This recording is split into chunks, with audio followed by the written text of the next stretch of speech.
పితా పుత్ర పరిశుద్ధాత్మనామమున ప్రభువునందు మిక్కిలి ప్రియమైన సహోదరి సహోదరులారా, ఈనాటి ధ్యానాంశం బుద్ధిహీనులు.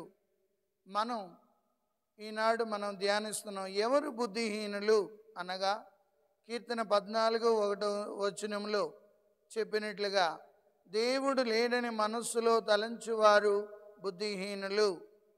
బుద్ధిహీనులు ఏమనుకుంటారంటే దేవుడు లేడు, మనం ఏం చేసినా పర్వాలేదు, మనం ఎలా జీవించినా పర్వాలేదు, మనకు ఎదురే లేదు అనుకుంటారు. ఇది వాళ్ళు చేసే మొట్టమొదటి పొరపాటు. అలాగే యేసు ప్రభు చెప్పిన ఉపమానంలో 10 మంది కన్యల్లో 5 మంది కన్యలు తెలివైన వాళ్ళు, 5 మంది కన్యలు తెలివి తక్కువవారు, అంటే బుద్ధిహీనులు. వారు సిద్ధపడి లేరు.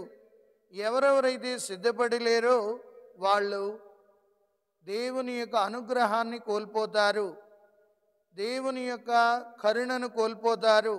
కావున ప్రియులారా, మనం చాలాసార్లు ధ్యానించుకున్నట్లయితే దేవుని యొక్క బిడ్డలుగా మనసులో దేవుడు లేడని తలంచువారు బుద్ధిహీనులుగా మారుతున్నారు. అందుకే ప్రభుని బిడ్డలుగా మనం ఒకటే ఆలోచించుకోవాలి, నేను బుద్ధిమంతుడిగా తయారవుతున్నానా, బుద్ధిహీనునిగా జీవిస్తున్నానా ఈ లోకంలో?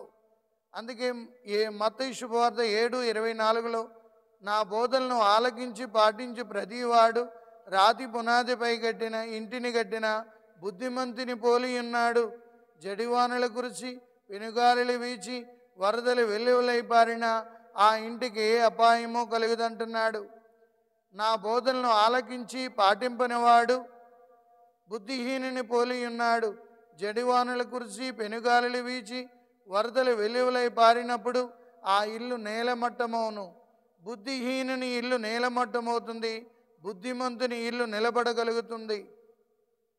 కావున మనం నిరంతరం కూడా బుద్ధిమంతుల్లా తయారవ్వాలి, కానీ బుద్ధిహీనుల్లా బాధపడకూడదు.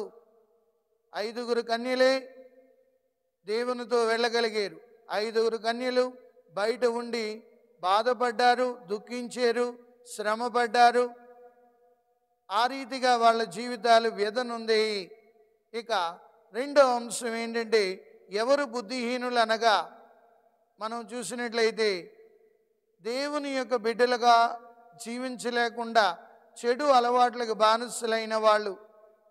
సామెతలు 6:22 23 మనం చూసినట్లయితే పరుని సతిని కూడువాడు బుద్ధిహీనుడు.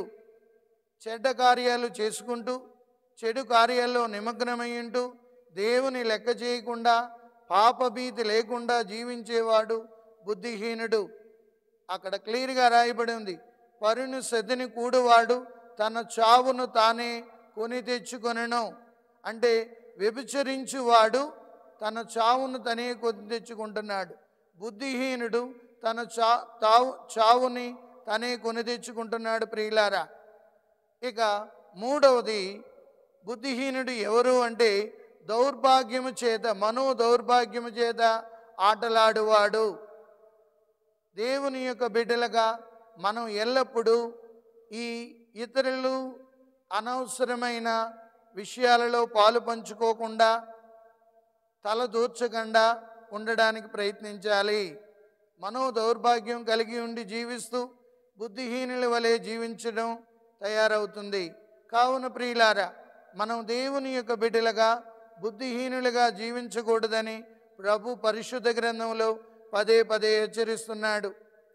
ఇక నాలుగవదిగా మనం చూసినట్లయితే దేవుని యొక్క బిడ్డలమైన మనం, ఓ వెర్రివాడా, ఈ రాత్రికే నేను నీ ప్రాణాన్ని తీసుకుపోతే ఏమవుతుంది నీ జీవితం? అంటే జీవితం క్షణికమైనదని గుర్తించకుండా నేను ఈ లోకంలో చాలా కాలం జీవిస్తాను, ఈ లోకమే నాకు సర్వస్వం అనుకునే ఆ ధనవంతుడు ఏ రీతిగా తన ప్రాణాన్ని తాను కోల్పోయాడో మనకి పరిశుద్ధ గ్రంథం చెబుతుంది.